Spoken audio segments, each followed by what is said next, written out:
নেত্রকোনার মদন উপজেলার গঙ্গানগর গ্রামের এক খামারে জন্ম নিয়েছে এক আশ্চর্যজনক মেষ। পশুর ঘর থেকে জন্ম নিলেও মেষ ছানার অস্বাভাবিক কিছু গঠন চিন্তায় ফেলেছে সাধারণ জনগণকে।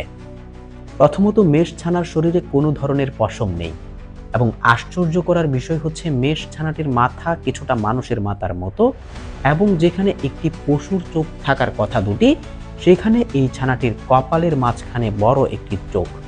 এই অস্বাভাবিক গঠন দেখে জনমনে যেমন জেগেছে জানার আগ্রহ, ঠিক তেমনইভাবে ভয়ের সঞ্চারও হয়েছে। বার্তাবাহক আল ইকরামের পাঠানো তথ্যে জানা গিয়েছে, গঙ্গানগর গ্রামের আপেল উদ্দিন মিয়ার খামারে আজ অস্বাভাবিক দুটি মেষ ছানার জন্ম হয়েছে। তবে কয়েক ঘন্টার ব্যবধানে দুটি ছানাই মারা যায়। আল ফাহাদ, বঙ্গ টাইমস।